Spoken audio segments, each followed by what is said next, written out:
Hello, my name is NerdChomp. If you're new to my channel, I recently won a Blackthorn Prod game dev competition with my little game called Imago. Now I'm expanding it for a full release on Steam, but there's a lot of work to be done before it gets to that point. One of the first things I wanted to do was add more variety. The build for the competition only had one environment, a blizzard, so my first task was to add a second environment. I don't want each environment to just be a palette swap. I want there to be some significance to the gameplay for each one, some sort of gimmick that's relevant to the environment. So the blizzard has platforms that freeze over and limit your use of certain bugs, and in my previous video I already teased my idea for the second environment. It's a stormy ocean level, and the special environmental gimmick for that would be platforms that move up and down with the waves of the ocean. The first thing I needed was to figure out how I wanted to do the ocean. Unreal has its own water plugin, but it's tagged as experimental, and from what I can tell, Epic hasn't really been supporting the plugin, so I wanted to find a more reliable option. I looked into external plugins and came across two popular options, Oceanology and Fluid Flux. Oceanology seems like a decent option, it looks really good, it supports open world maps, but I saw a lot of complaints that their documentation and support is not very good. For Fluid Flux, I saw a lot of good comments about it. They have a clear roadmap and good documentation. Fluid Flux doesn't support open worlds yet, but that's okay because Imago isn't an open world game. It's only limited to a very small area for each level, so Fluid Flux seemed like the right option for me. It was a bit pricey, but I had just won a $3,000 prize from the Blackthorn Prod competition, so I was willing to splurge a little and reinvest that money into the game. The plugin has all sorts of interactivity and simulation functionality, but I really don't need any of that for my purposes. I just need a giant ocean with big waves, and a way to have those waves move the platforms. I got the ocean into the level and found a tick box to make it infinite. I then played around with the color and wave settings to get the stormy ocean look I wanted.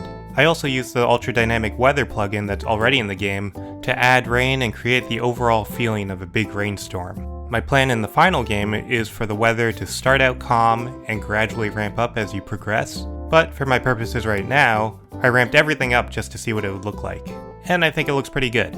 Next, I need the waves to move the platforms. I looked into buoyancy in the Fluid Flux plugin, which it does support, but that also requires running a water simulation and setting up a lot of different things that I don't think I really need. From what I understand, and I might be wrong about this current setup that I have is just a tessellated mesh with a special texture to make it look like an ocean.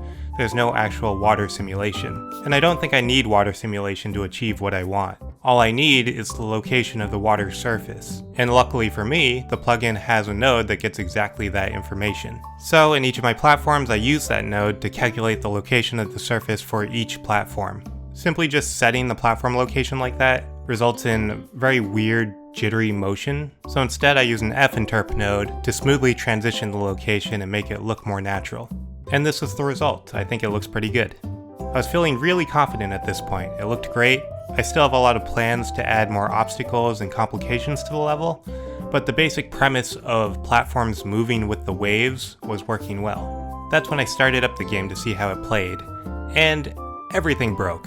That's because when I first programmed the movement and abilities, I assumed everything was stationary, and then I foolishly made everything not stationary. So a bunch of my bug abilities, as well as the basic movement, no longer worked properly. Now I needed to fix everything I broke by diving deep into my blueprints. And before you leave a comment, yes, I do use blueprints. At some point I might learn C++, but for now blueprints do work for me pretty well. But if you're starting out with Unreal Engine, whether you want to use blueprints or C++, a great place to start is with the sponsor of this video, Skillshare. Skillshare is the largest online learning community for all creatives, with thousands of classes led by industry experts across not just game development, but also film, illustration, graphic design, photography, music, marketing, etc. Whether you're picking up a new hobby from scratch, or you're attempting to sharpen an existing skill, Skillshare has classes for beginners and experts alike. Skillshare has a learn-by-doing approach, which I have always believed is the best way to learn. Members can create and share projects after completing a class to get feedback from the community and improve their skills. One class in particular that caught my eye is this one about the basics of C++.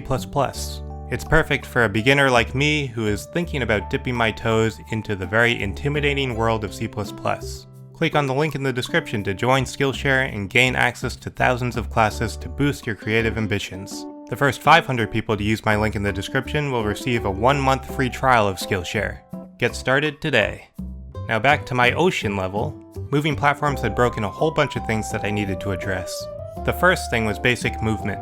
Jumping was really inconsistent. If you imagine jumping on an elevator, if the elevator is moving up, you can't jump as high, and if it's moving down, you can jump really high relative to the floor.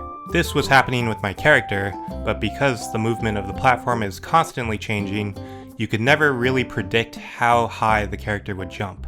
This is a major problem in a platformer. So how do I fix this? I tried a few different things, like calculating the speed of the platform and adding that to the jump velocity of the character, but that didn't quite work as I intended. The final solution I ended up with was actually fairly simple. Whenever the player touches the ground, I set that platform as the reference point for the character, and attach the character to the platform. The attach node in Unreal has a checkbox to weld whatever is being attached. This just means that the movement of the platform gets transferred over to the character too.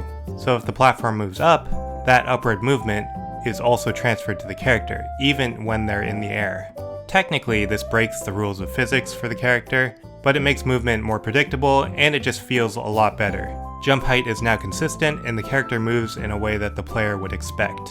Next, I needed to fix my bug abilities.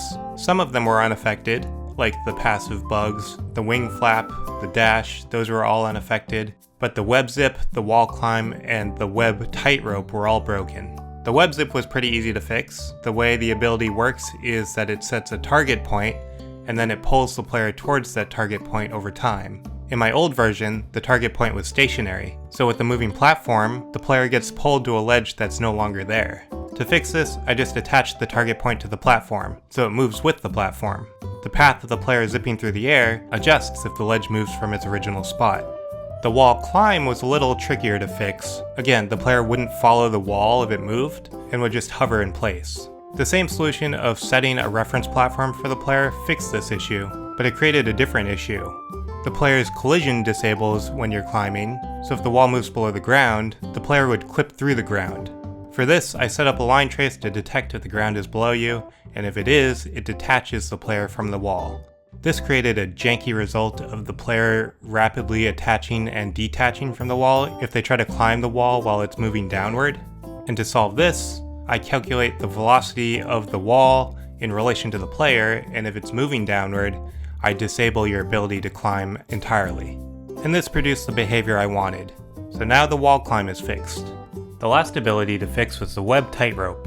I saved this for last because I knew this would be the most complicated one. I have a whole series of videos where I make the tightrope from my other project, Nectar, more and more complicated, and I transferred that same tightrope logic into Imago. I have made a lot of changes to the rope for Imago, so eventually I'll do another video to go over those advancements in rope technology, but as an overview, I made it possible to shoot the tightrope to and from any point, rather than predetermined spots, and now you're able to attach the rope to moving objects. I'll get into specifics on how I achieved this in that video, because there's enough rope content for its own video. For now, all you need to know is that I got it to work, and this is the final result. So now I have a functioning ocean level and everything works properly again. Like I said earlier, I plan on adding a lot more to these levels, like obstacles and traps and collectibles, and you may have noticed the new UI with cards representing the bugs. That's because I'm in the process of overhauling the entire structure of the game to make it into a deck builder. But that is for a future video. If you want to continue following the development of Imago, you can subscribe to this channel. I also have a Steam page for the game. You can head over there and wishlist Imago. A link to that is in the description. Thanks.